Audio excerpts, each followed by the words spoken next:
Mga higala, kumusta na napunta na ito ang tulumanon panglantaw sa kagabihion. Na gabihan tanon na late tagamay sa ato ang program, dapat alas 8 tata magsugod. Pero karon pag yun, kaabot ning inyong igsuon gikan sa Pagadian City kay nagtambong mi o awarding dito sa Pagadian City, dito sa Rotunda Pagadian City kay nagka-award ang ako ang supervisor unya kininyong igsuon mo oy nag-drive niya padulong dito pa ulit. So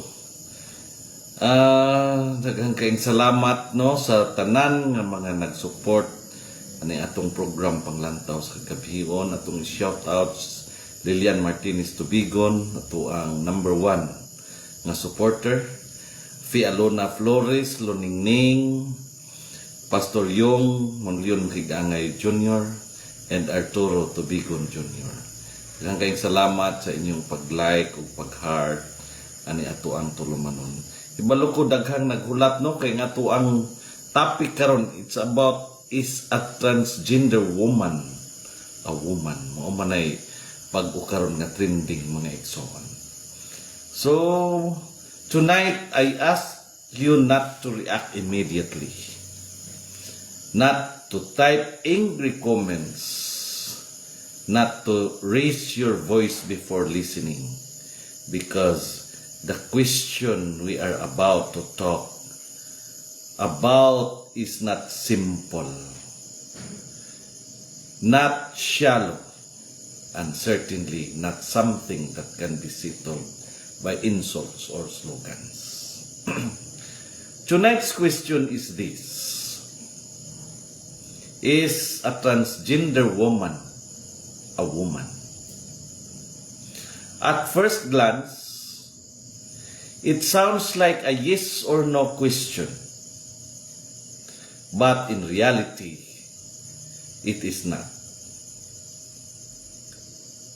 It is a question loaded with pain, confusion, science, faith, identity, fear, and deeply personal human experience. And that is why this topic deserves wisdom, not shouting, truth, not cruelty, and compassion, not cancellation. Daghan kaayo karon ang gusto dayon muhukom o muhusga. Either you are labeled anti-human or anti-God, depending on which side you speak from. But tonight, let me be clear. This episode is not about attacking people.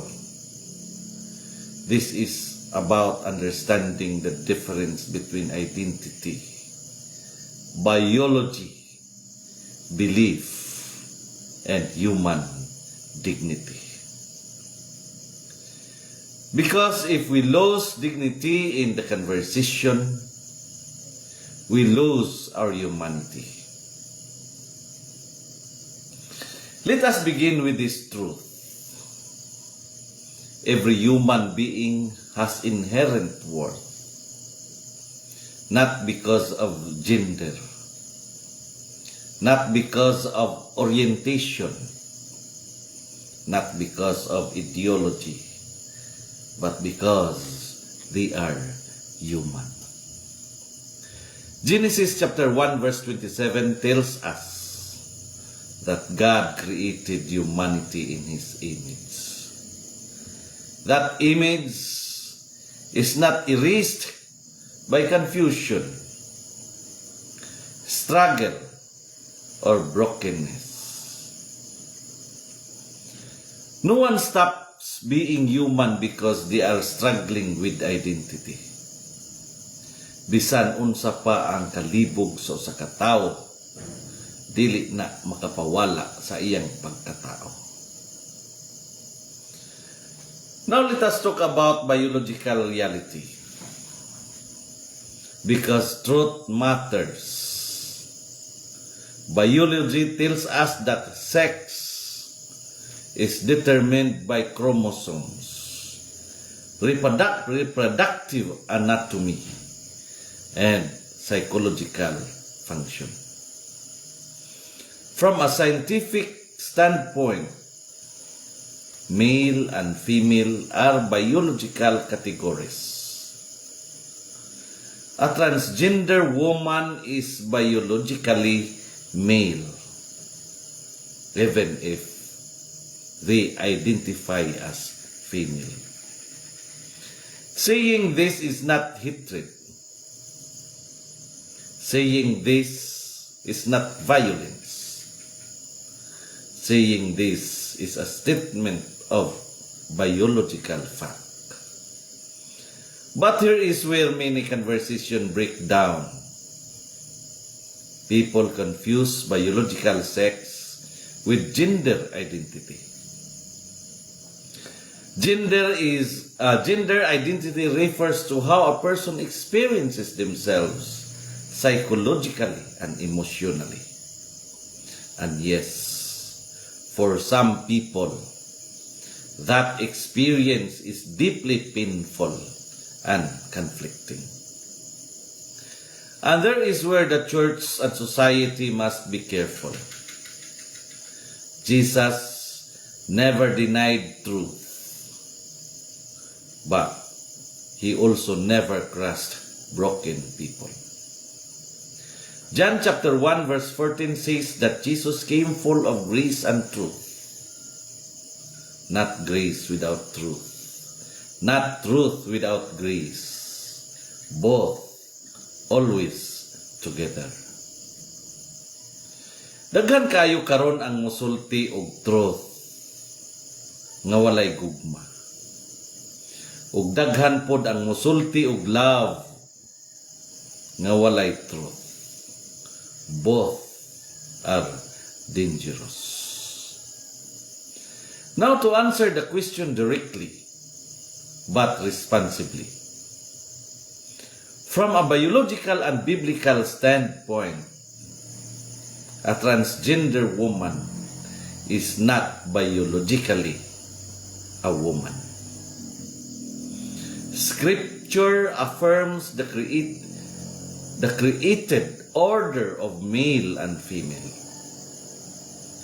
Jesus himself referenced this in Matthew chapter 19 verse 4 when he said, "Have you not read that he who created them from the beginning made them male and female?"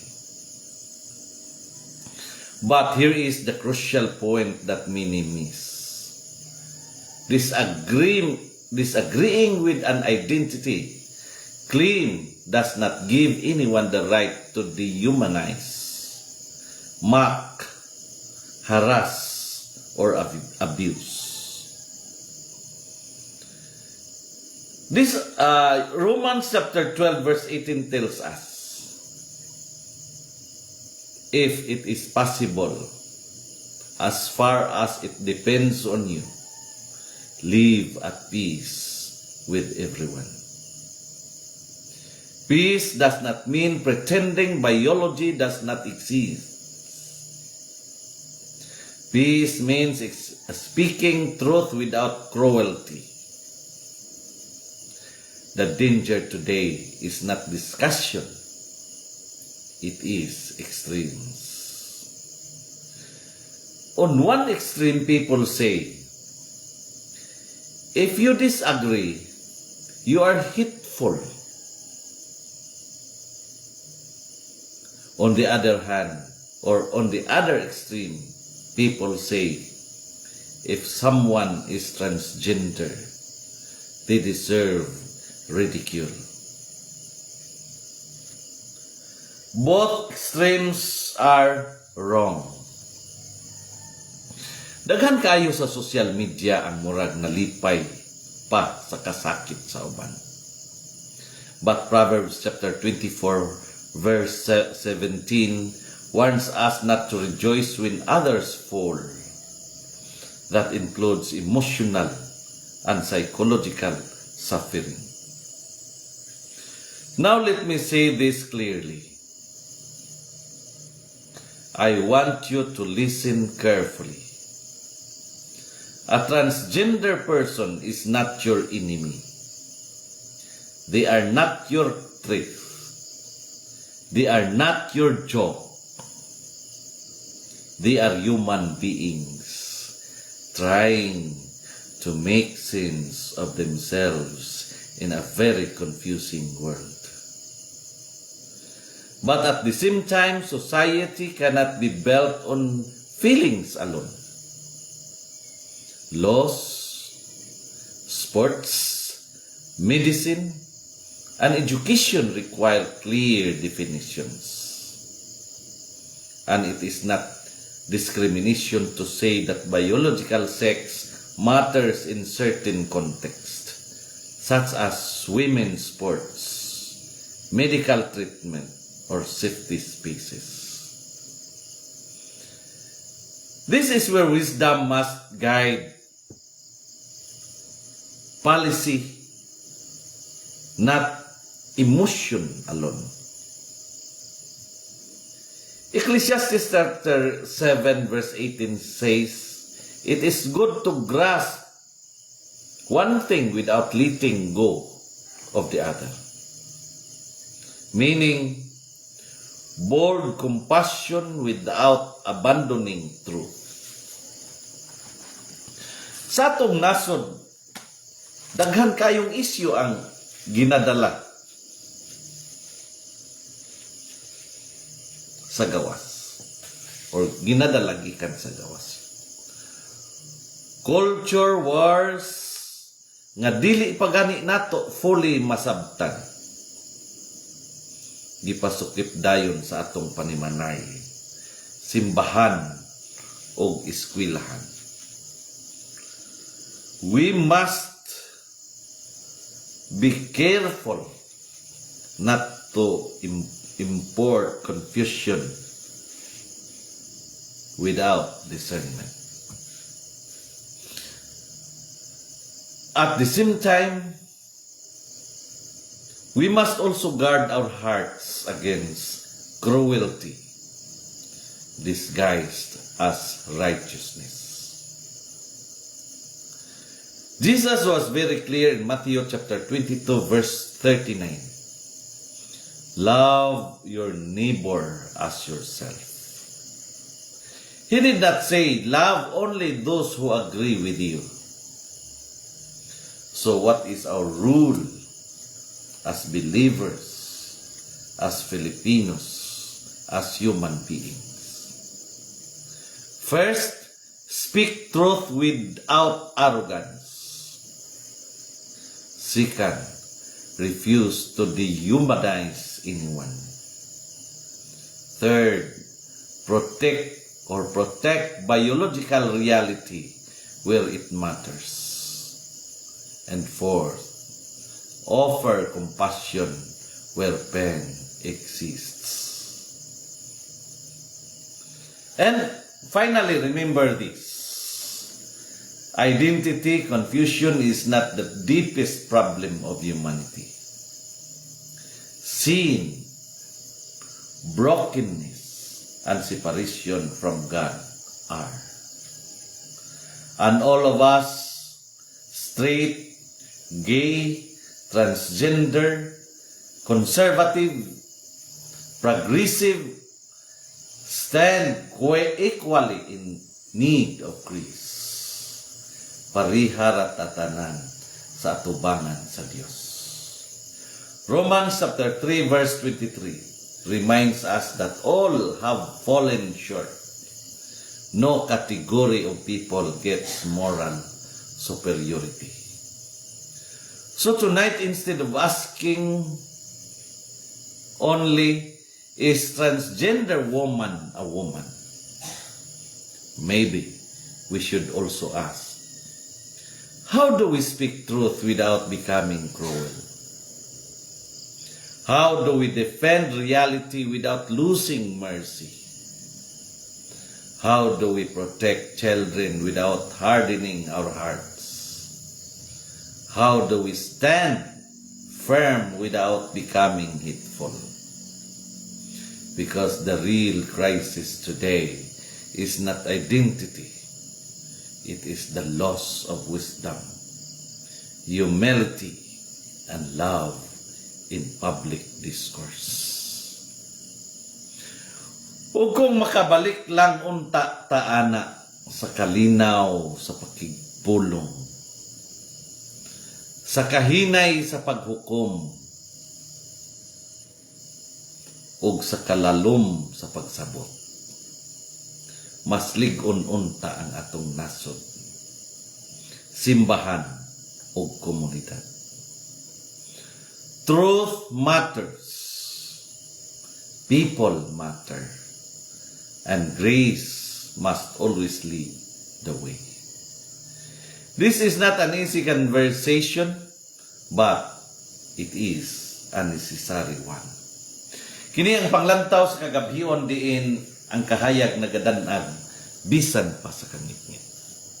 Kini inyong igsuon higala ug alagad Jeremias Labaho Tubigon sa makausapam mo ingon nga sa atong pagpangandoy ug matarong nga katilingban, ang kamatuoran gayud ang atong suga, ug sa kangitngit sa kasaysayan ang tinud-anay nga pamunuan ang labing hayag nga paglaom. Daghang kayong salamat sa inyong pagtanaw ug pagpaminaw. Kini ug ang Dios magapanalangin ug magapanalangin kanatong tanan. Maayong gabi.